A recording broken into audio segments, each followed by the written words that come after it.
Greetings everybody, this is Serpentine451 and welcome to another episode of Weeb Warriors. Joining me, as always, is my good buddy Jordan. How you doing tonight, Jordan? Pretty good. How you doing? Well, just living life. Trying not to pretty much die of heat stroke in this miserable apartment of mine that has no air conditioning. The only thing that I have for air conditioning is a fan that is next to my couch, and one of my windows is open. So that's pretty much all I have. It's gonna be okay, Tony. Yep, I survived. That's what I do. But, speaking of survival, let's actually talk about the shows for this week. What do we want to start with, Jordan? I mean, if we're talking about survival, then it has to be episode 3, Master the Island, Are You Lost, right? Yep, exactly. So, from the basic description that Jay and I pretty much gave of this show, it's a very short anime series, basically about 4 girls trapped on an island, or as Jay eloquently put it, anime castaway. So, in this episode in particular, we get to see Homare and the girls pretty much survive, as the girls kind of remark in just various situations where Homare pretty much is leading them, because if she wasn't there, they would have been dead in a ditch on the island. I mean, they wouldn't even have made it to the ditch, right? They would have thought that they were going to drift towards the island on their little wrecker or whatnot, or maybe they would have seen the shark and thought, maybe we can't do this. Pretty much, yeah. But the appropriate application of lies. Yep, very true. So, the first vignette we have, I called her Genki Girl, but her name escapes me at the present moment. Whose name? The short-haired girl that got a poisonous radish-looking thing stuck on her, like... Asuka, okay. So, Asuka and Homare are going and foraging for food, and she is pretty much complaining that she's hungry, she's not getting enough food, pretty much working those sad tears, saying, I can't do shit because I'm hungry. And then she thinks that a regular-ass potato is what she's gonna pull from the ground, but Homare's like, you know, we probably shouldn't pull that from the earth unless we know it's edible. And Asuka's like, nope, this is edible. I know it. It's a potato. And Homare's like, yeah, okay. Why don't we patch test it? See what happens. What it does. Let's find out. Yeah, let's find out. And Asuka, not really. What's the correct way of saying this, Jordan? So in order to test if this thing that she pulled from the ground was poisonous or not, Homare cuts it in half and asks Asuka, where should we test it? And Asuka says, let's test it on our asses. Well, I mean, technically, Homura asked and Asuka said, put it on my butt, and I was like, ooh, that's a poor choice. And lo and behold, it was. Yep, lo and behold. Yep. Just awfulness, just pure awfulness, and this big old welt on her ass. As she cries pathetically, and then Shion, who is the Ojo-sama of the group, lamenting the fact that her parents and her dog Arnold are missing her terribly. And she realizes that that since they have shelter and all this great stuff, that they should at least have a shower, because in her mind, if they get found by rescuers, they would just pretty much insult them for stinking to high heaven. Yeah, because that's the first thing on the minds of anyone who's performing a rescue operation. It's to judge the person on their set. Exactly. So, Homare pretty much builds her a shower. Not to Shion's liking, but it's a shower nonetheless. And then our resident... the resident idiot in Asuka breaks it and dunks more water than Shion wanted. But by far the funniest bit is when Mosu and Homare are out looking for shellfish for them to eat, and Homare has found quite a few shellfish with Mosu's help, which poor girl is so modest that she only took her skirt off. And Homer is like, nope, we're gonna be swimming in the damn ocean. I don't want my clothes wet, so I'll just swim in my bra and panties. I mean, yeah, that was a little nod to the audience, a little fan service that they like to inject every now and again. Well, but it was good to know that you can eat those things. I would not have thought to do so, mainly because eating conch and other shellfish of that particular variety is not common in the States. Very true.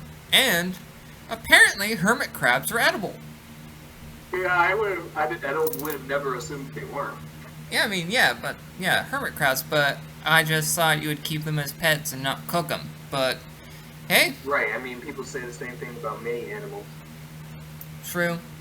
I'm surprised of a lot of things, and when they collect... There's a bad little girl that keeps the pig as a pet.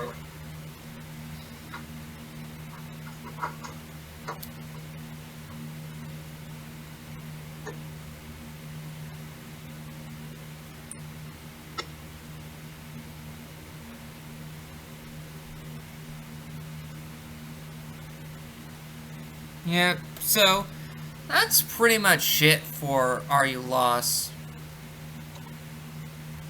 That's essentially it. Yeah, I have to agree. Next up on the queue is Dr. Stone, Episode 3, Weapons of Science. Alright, so back from last episode, Tsukasa and Senku have pretty much drawn their lines in the sand when it comes to the rest of humanity. Yeah. With Tsukasa pretty much saying, let's kill all the old people. This new world's for the young and virile. Whereas Senku's like, no, I'm going to revive everybody. That's what I want to do. And then we finally get, what's that one girl, what's the girl's name? How to pronounce it again? God damn it. The one that's, that Tenku tried to confess to when the stoned event happened. Iriziha? The last part of her name is Ha. So, she gets revived after a while, so it's Senku, Taiju, and Homegirl.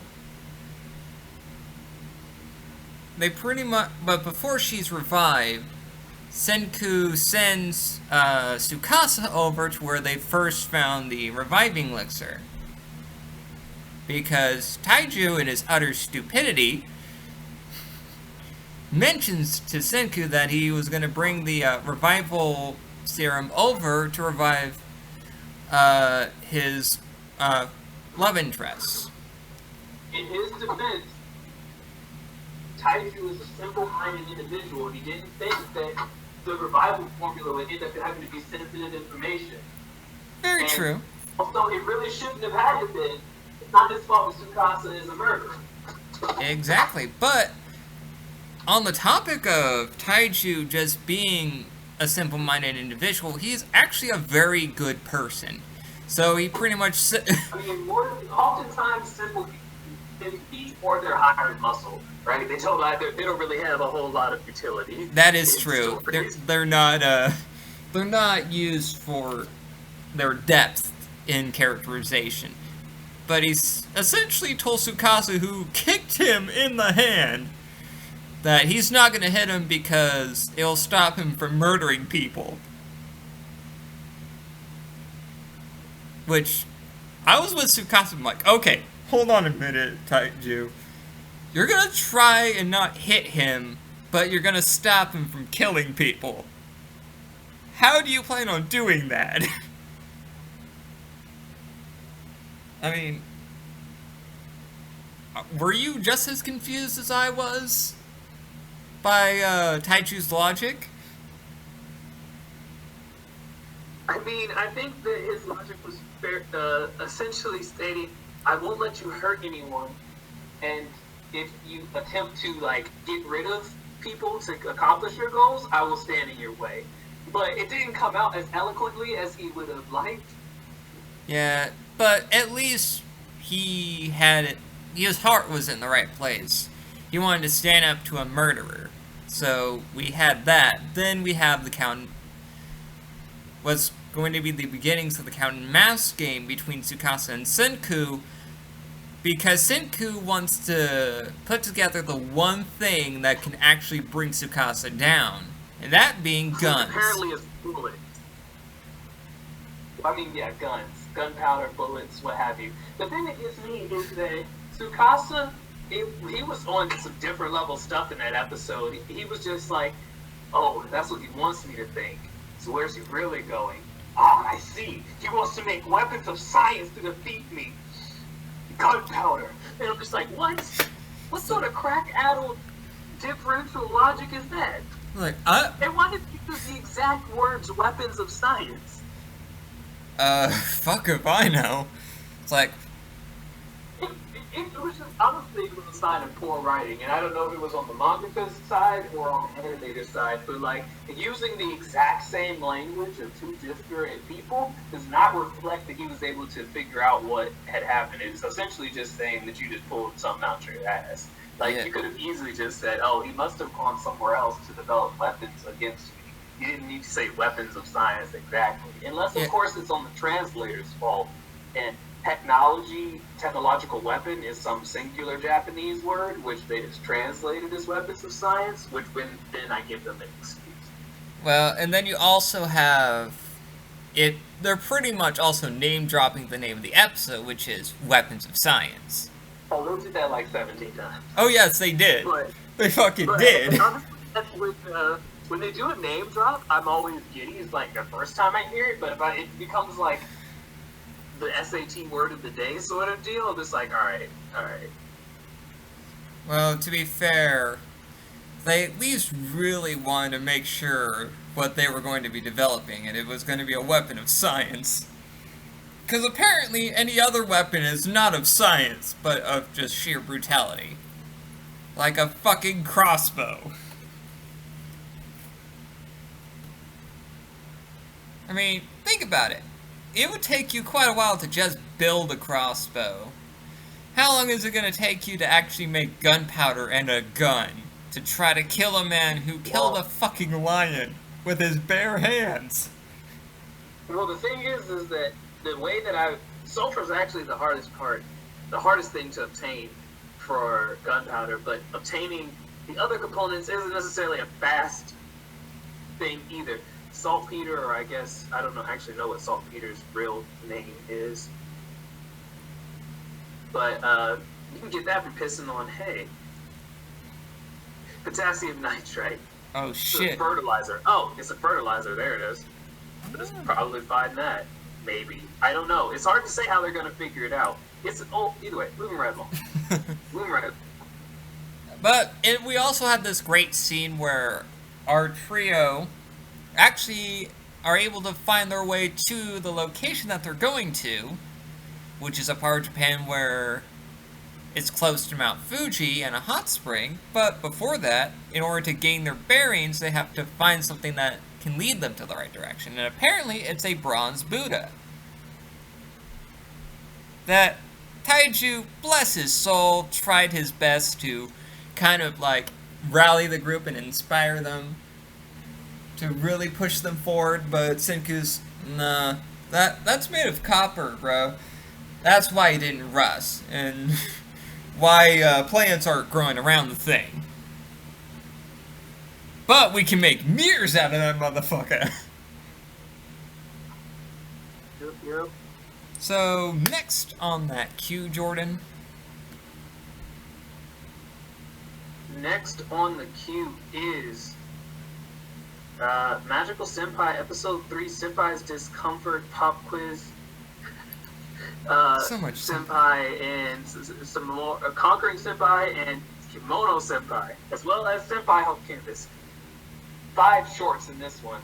Yep. Yeah. Yeah, it's... You want to take this one? Oh yeah, most definitely. Since Jay and I already talked about it in last week's episode before he went on vacation, I'm going to be relatively short, and like I said last week, Jordan can just give his quick thoughts of what he thought of the episode. It was a humorous episode continuing in this sort of pattern that they've sort of laid out for this anime. I'm not, like, in love with it, but I'm going to continue to watch it. I found the sister to be pretty funny. Yep. And his senpai's continued incompetence is just hilarious. Yep, this poor girl trying to make... But then they just put her in such compromising positions so easily that it's just like, okay, I get it. It's an ecchi comedy, skip it short, but damn. Yep. There's so much that us filthy degenerates can take in the grand scheme of things. But some of the greatest things is that she gets insulted by pigeons, and that's great. Like, the pigeons aren't here to play games. They show her so much disrespect, they even shit on her head. That serves as a lesson to you, kids. Don't fuck with birds, because they will fuck with you 10 times as worse. I mean, am I wrong, Jordan? Well, I don't deal with birds as a matter of course, but I guess you get what you get when you decide that you're going to try to capture them, you know? Mm-hmm. And that's essentially it. So, what's next up, Jordan? On this pure nonsense train. It's for my daughter. I keep it to the Demon Lord. Episode 3, the young man heads out. And Dale heads out. He goes and kills some demons at the behest Which is kind of ironic, and I don't think Dale gathers that. And he literally says, maybe if I commit genocide against all of the demons, I can stay at home and spend time with, Latina. Latina. And I'm just like, Dale, let's talk about this. Yeah, let's think here logically, buddy. Let's think here logically. But since he's going to be... It's kind of like a first-time parent just really wanting to stay close to their child. And he wants to get out of working to actually do what he's supposed to do.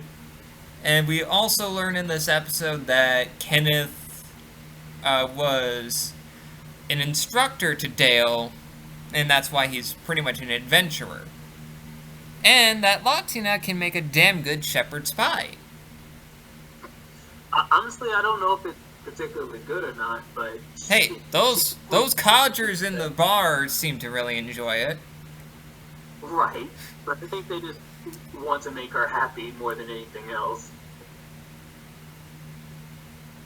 Yeah, and plus this show is all about fun fantasy world adventures and just a diabetes-inducing amount of just sweet wholesomeness that is Latina.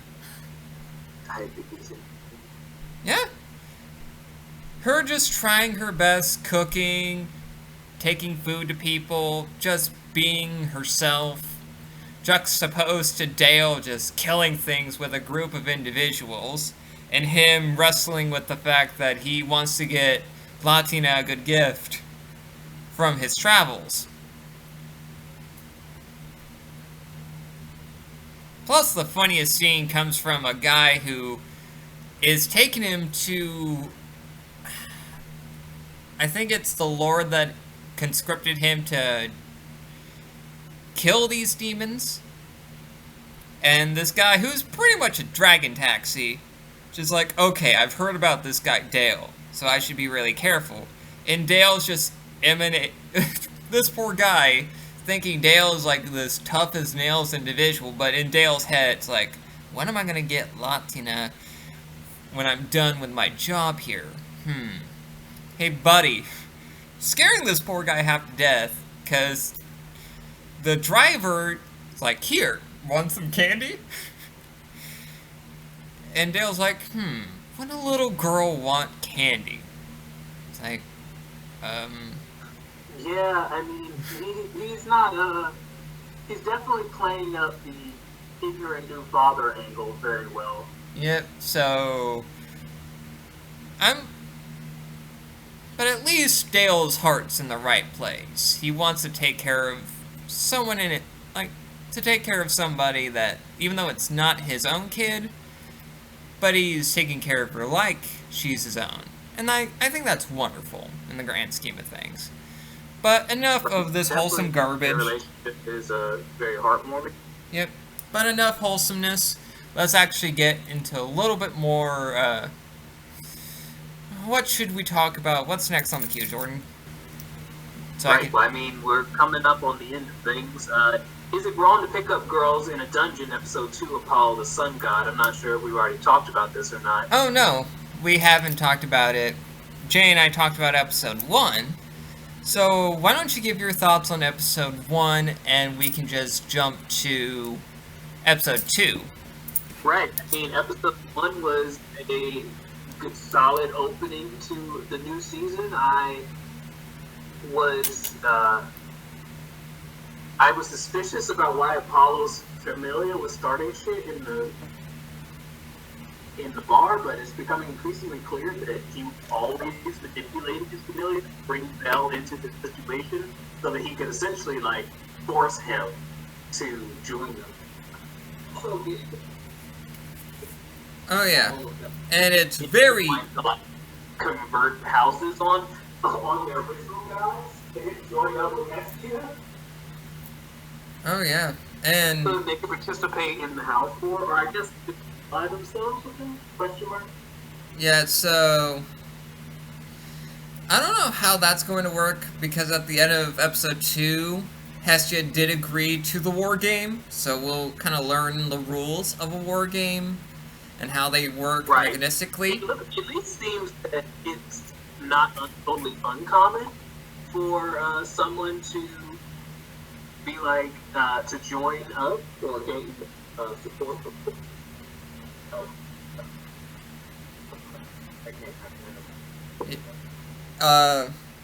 but we also have incredible moments in episode 2, like everyone just pulling their best to just try to get Bell and Hestia out of the situation with the Apollo Familia's troops just hunting them down, destroying their house.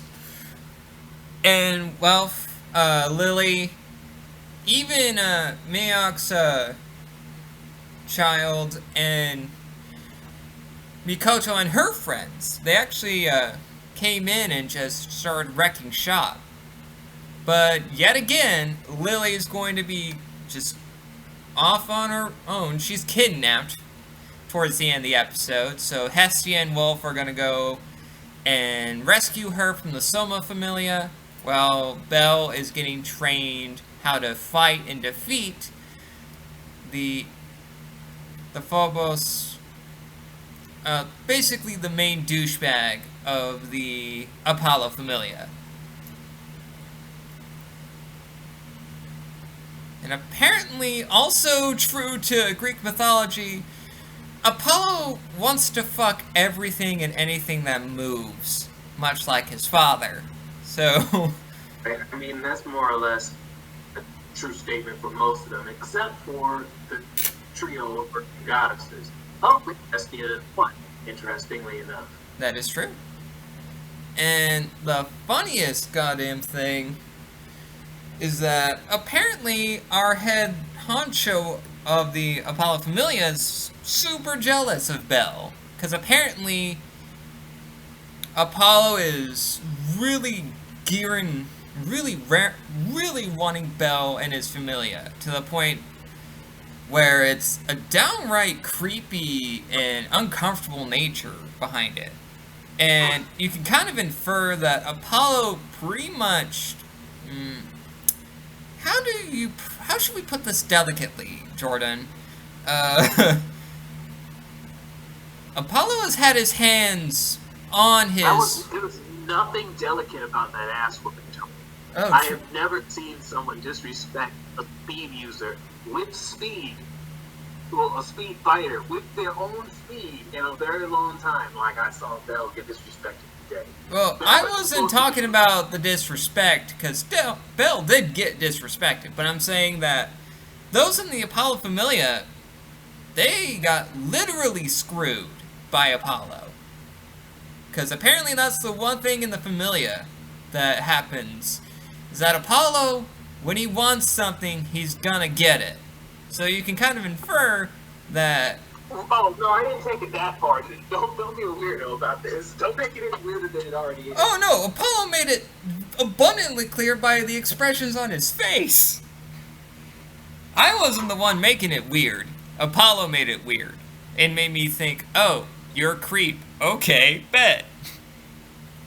Right, I mean, he could be a creep, but we didn't have to take the rape. But,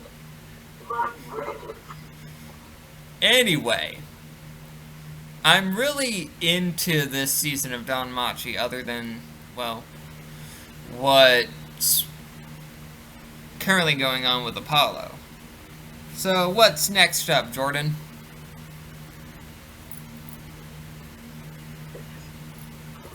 Well, I'm looking forward to this entire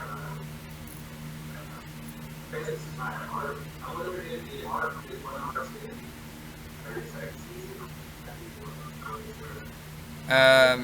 Jordan, you seem like you're far away, man.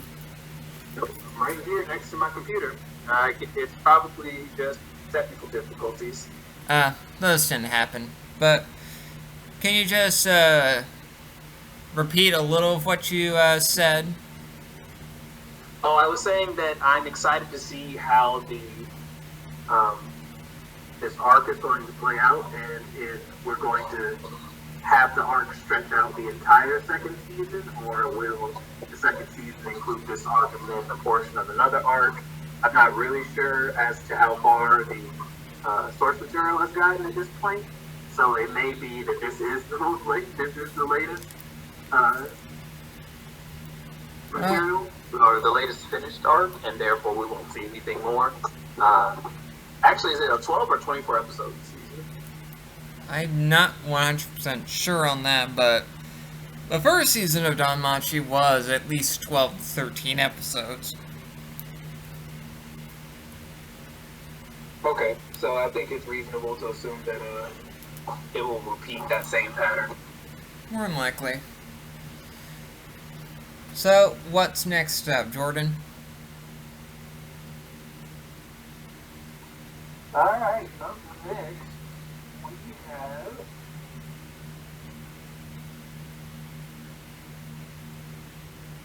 Are we reviewing the Lucky Mother and her teenage multi-target attacks? Yep. Right, I mean, what do I have to say about this? Did we talk about, I'm assuming we talked about episode 1, yes? Yeah, I mean, if you're not that into it, I can just watch it in my own time. It's no big deal. Oh, we're not reviewing it. I'm sorry. We are reviewing it, yes. But if you don't want to, that can easily be arranged.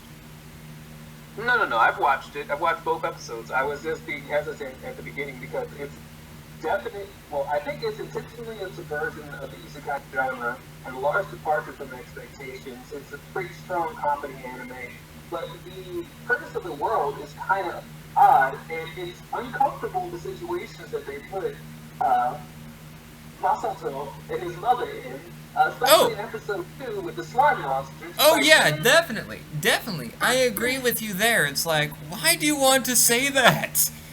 Why? Why are we doing this weird mother-son incestuous thing? What's up with this? This is not Oedipus Rex. Come on, guys. What's wrong with you here? But at least, And, I'm all for a certain degree of etsy, but it's just It's like, but there are limits. There are limits to ecchi. Like, it's already bad enough with his brother sister. I'm definitely not trying to watch Mother Son. Yeah, we're not messing with that nonsense. But So let's actually talk about episode 2. Let's talk about episode 2 because the first part of episode 2 is basic. Mamako and Misato are looking for party members. And Mamako's like, yep, we're gonna treat this like marriage interviews. And the first 3 individuals that we were introduced to, Mamako's like, nope, nope, nope. What the fuck is an elf? No.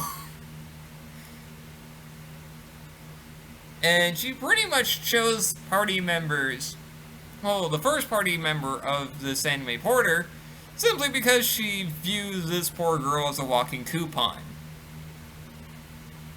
Due to Porter's class being that of a merchant. And she's also a test player, which means that she is also with her mother in this other world. And then another character, Wise, who is also in this world because it is designed, as we find out from Wise, that it's a world dedicated to helping mothers form better relationships with their children.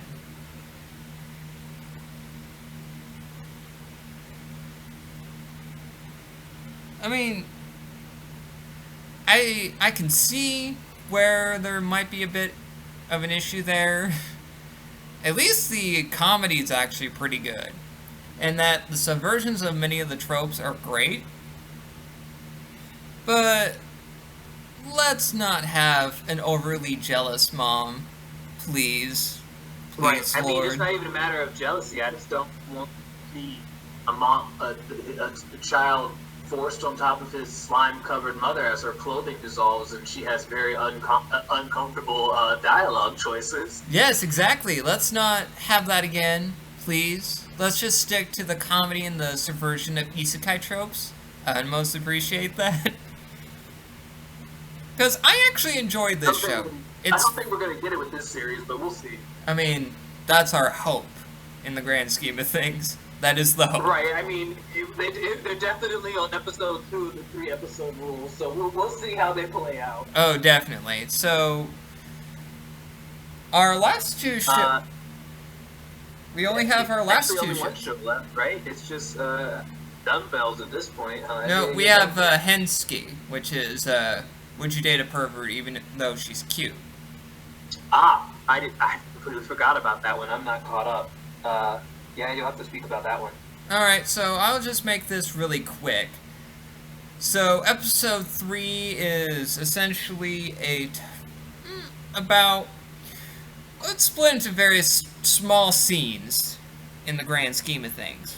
We have Big Titty Senpai, who wants to be a pet, dressed in a maid outfit, trying to draw Keiki's attention, trying to dance the pee dance because she accidentally, because she's also not only in a maid outfit but she's also in handcuffs, and the key to the handcuffs are just lodged in her bosom, you know, as it happens. And then she had to dig the key out from between her bosom to unlock her hands. And then he gets in a confrontation with the Kohai, who wants to treat him like a slave. And Jay, the awful bastard, wanted to have your thoughts on that whole situation, because Jay is a dick. But, anywho. Okay. But, the senpai and the Kohai, Koga and, Big Titty Senpai, hate each other because they want Keiki to be only their plaything. Well, in the case of the senpai, she wants him to be her master and her the pet. But they have opposing views, let's just say that. And they're trying to pull him one way, trying to pull him another way. So they're aware of their fetishes, and they hate each other for it. And then we have the classmate and Nanjo pretty much saying at the end of the episode, I don't like this situation, I hate it. Kind of leaving it on that cliffhanger, but those who've actually read the source material, like I have, actually know of her true intentions and what her fetish is. It would be funny for those who actually watch the series kind of blind, would just enjoy themselves in the grand scheme of things. Oh, shut up, you. But it's just funny in its own way. Let's just leave it at that. So let's actually get to our last show, which is Dumbbell.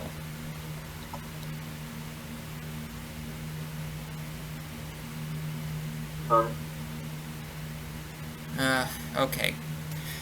Let's... There we go. Sorry about that, folks. So let's actually get to our last show of the season for this week, that being Dumbbell.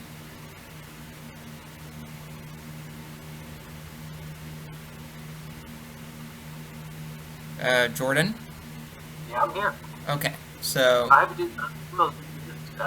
Thus far, it's been a great series, and I find it to be completely hilarious. An excellent mixture of, like, useful factoids and those that, useful factoids, and also those inappropriate amount of pettiness. Less disturbing than certain animes this season, that's for sure. Yep, that's definitely for sure. So, let's actually talk about episode 3. We are formally introduced to Satomi, who is the teacher to Akemi and Hibiki. And we also learn she is the world history teacher. And she feels like she's put on a few pounds, and one of her co-workers suggests that she goes to the Silverman Gym, because one recently opened up close to the school. And Satomi's like, no, I don't feel like that's a good idea. What if I run into students and their parents? That'd just be awkward. And her co-worker's like, there's no way that we can find students in that kind of a gym. So Satomi goes for the free trial and runs into Hibiki and Akemi. And she feels like, oh, great. I didn't want to run into any of my students. This is going to be bad.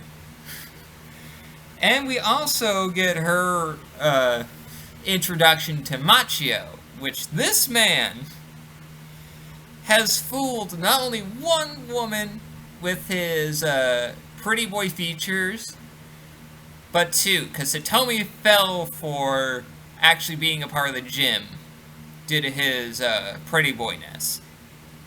And when we get to Machio's muscle lessons, and he reveals his true physique, she's like, what the fuck is this? But he really explains how to do dumbbell curls. And how there's a proper way of doing them, and how there's an improper way of doing them. Which, that's great and all. Yeah, because you learn a few things about exercising from this show. And that's great. And we also got to see a bit of what Satomi does as a hobby, which is cosplay. And that's why she was trying to lose a few pounds, because she wants to get into her cosplay a little bit better. Wants to fit into them a little bit better. And the running gag of the episode is just her not really saying what her hobby is, but it's the other characters kind of interpreting that she has a weird fetish or hobby. And also in this episode, we got to see what Hibiki would eat for her lunch and breakfast if she missed out on it. Because did you not see the size of that lunchbox? That is insane, Jordan.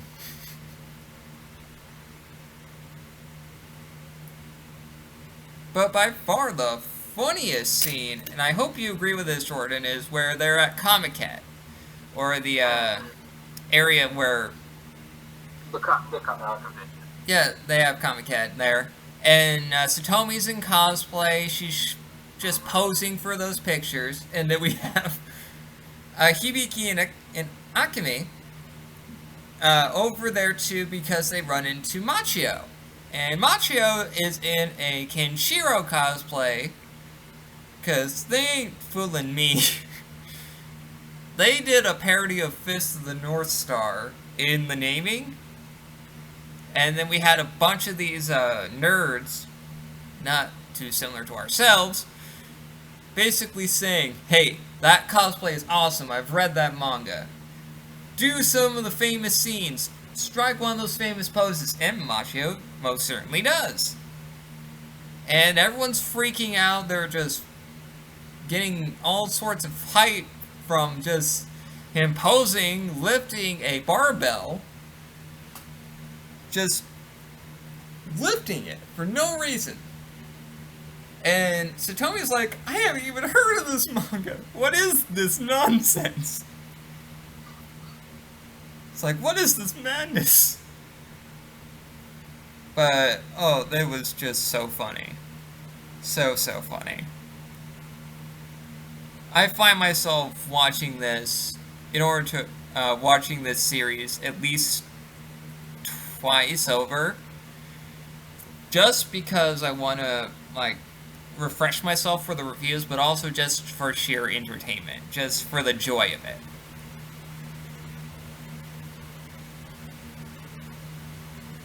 I mean, what were your thoughts on the episode, Jordan? I hadn't seen it.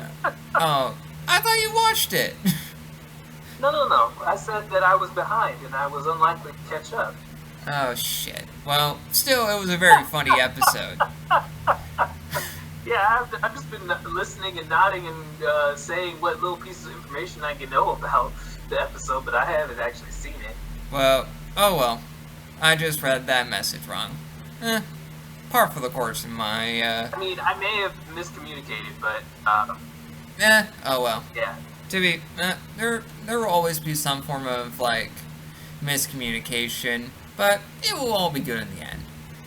But, let's actually get to the Otaku Soapbox discussion.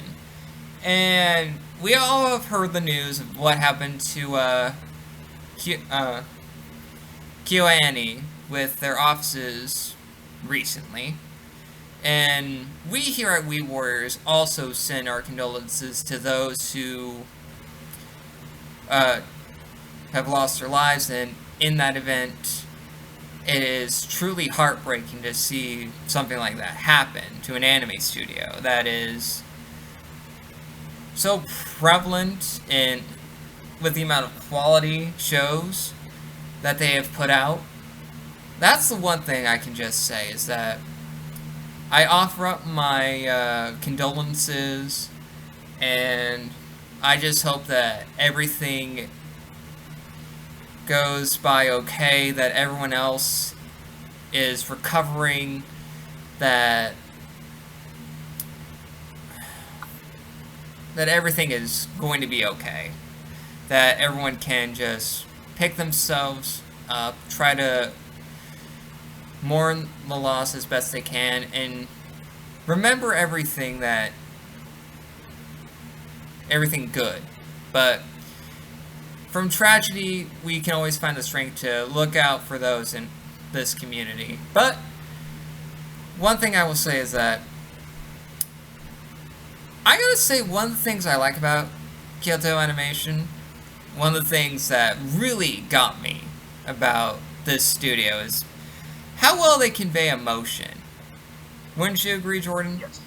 Yes, they're very good at conveying the full range of human emotion and presenting it in a very I don't know if it's completely accurate. I have never experienced many of the things that their animes touch on, but they feel genuine, at least, at the very least, which I think is a strength. Yeah. And I think when you have a studio that can actually convey those emotions and have such a tragic thing happen to it, it is very heartbreaking to kind of see that happen. But yeah, my heart goes out to all of those lives that were injured in this pointless attack, and I hope that all of those that were injured recover fully and quickly, and that families of those that lost loved ones can find some peace. Yep, so we here we're sending our just condolences and prayers to, like we said earlier, to those who were affected, that everyone who was injured, they make it out okay, and just rebuild everything from there, because what happened to the studio was just awful. But on that somber note, we'll end this episode of Weeb Warriors here. Join us next week for hopefully a much more lighter tone in terms of the discussion, because I really got into an interesting discussion with Jay about what he thought would make for a great shonen antagonist. So look into that if you want to rewatch a discussion that was more along. Like Jeremy wouldn't make a good shonen antagonist? No, what would he think makes a good shonen antagonist? Ah, yes. Antagonist? Yep, antagonist. What would make for a good... So the opposite of the question we had 2 weeks ago about protagonist. Yep. So what's the soapbox for this week? It was essentially about what happened with KyoAni, and our condolences there. But yes, anywho... I'm sorry, I missed the entire beginning of that. The audio cut out. Yeah, sometimes that happens with Discord, which is a crying shame. Yeah. But we can actually go to a different topic next week, something a little bit more lighter and fun. And I think I have an idea of what we could discuss, but that could be for next week. Okay. Alrighty. Catch you guys next time for another, rousing episode of Weeb Warriors.